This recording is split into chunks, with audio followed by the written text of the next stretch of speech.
Welcome to Kodo on Topic. I'm your host, Joe Smith Englehart.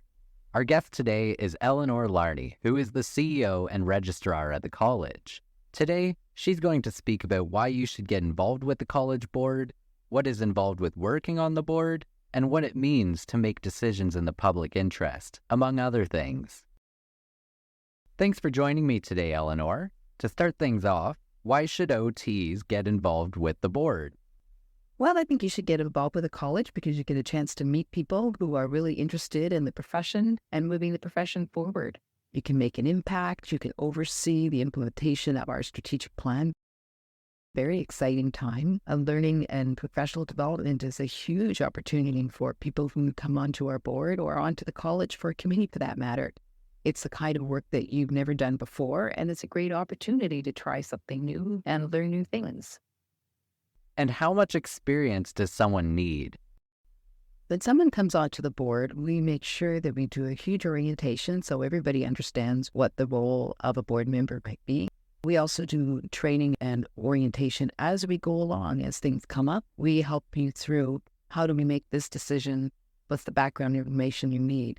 So having experience working in a committee, making decisions with other people, working together collaboratively to come to a consensus, those are the kinds of competencies that we're looking for. You don't actually have to have been on a board before, but it's great experience to learn how to be on a board when you come onto our board and get a chance to try all these things out. And I think it's a pretty safe, supportive environment where we help you along as we go through the whole process.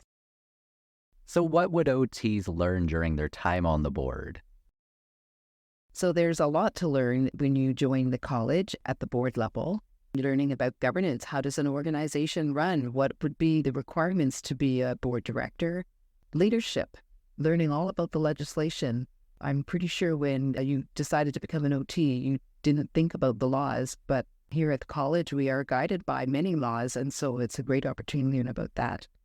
Learning about communication. How do you work within a province of occupational therapists to deliver a strategic plan and to make sure that the profession is moving ahead with their public protection mandate appropriately?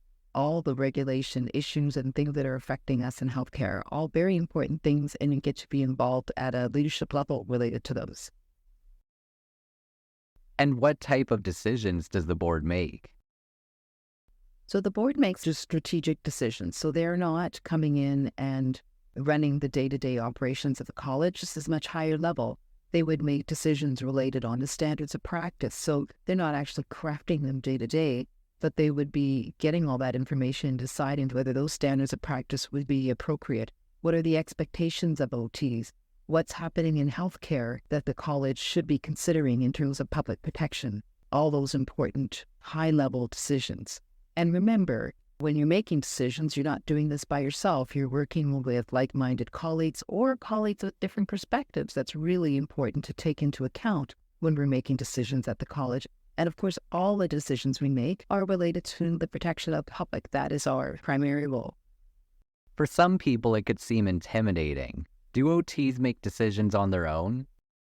As a director, you would be making decisions on a collaborative basis that you've made together with the whole board. So all decisions are consensus-based. We very rarely have to take a vote because most of the time we're debating until we all come to an agreement. And we absolutely welcome diverse opinions and diverse perspectives, and that's what makes good decisions. So whether you are from a small region of the province, depending on your practice area, what your cultural background is, the experiences you've had in your career and in your life, all of those things you bring with you when you work at the board level in making good decisions for the public interest here at the college. And do you have a training program for new directors?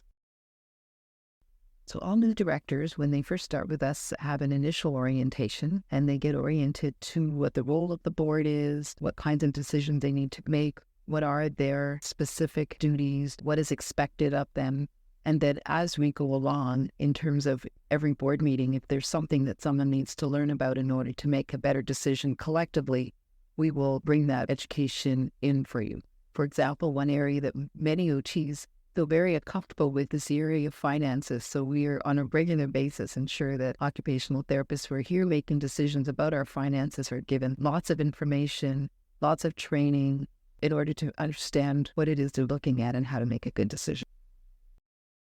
Are there ways to get involved with the college aside from becoming a director? You can become involved with the college before you're a director by being involved in one of the college's committees.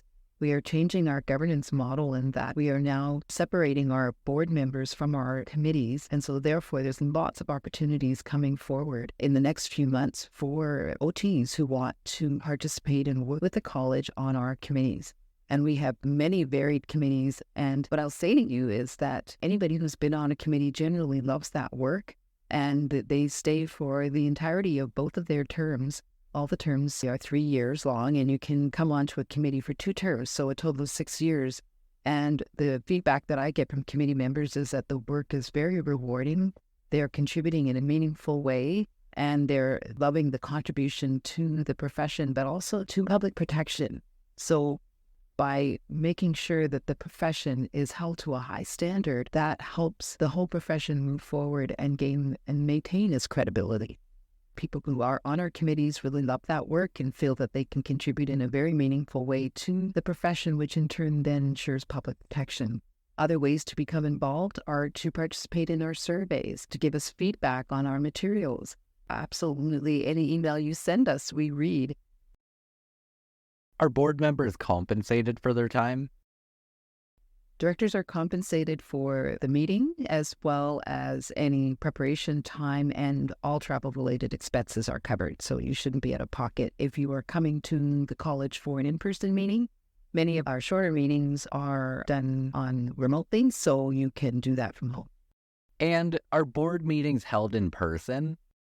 The board meetings are held in person, and it's a great opportunity to support a collaborative decision-making model. And the feedback we've heard from our board members is having that in-person time during those important board meetings that really helps to make the best decisions possible and get to know each other, and that's part of good decision-making as well. What does it mean to make decisions in the public interest? So when you come onto the board, it's good to remember that you're here representing your perspectives and your experiences, and you're not here to represent the OTs in your district or OTs at all. And all of our decisions are meant to be for the protection of the public. That is our primary goal and our focus. And so that's just an important thing to keep in mind.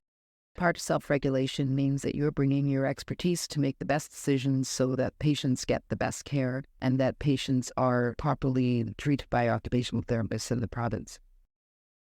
So I just have one final question to ask. Why is now a good time to join the board? This is a really great time to get involved with the board. We're at the beginning of a strategic plan, which is setting the stage for the next 3 years during a very challenging time in healthcare. And we understand the challenges that occupational therapists are facing. And this is an opportunity to be involved at that level to help shape that future and to help work with the college as we're going through the new strategic plan that is setting some really exciting directions in this very challenging time in healthcare.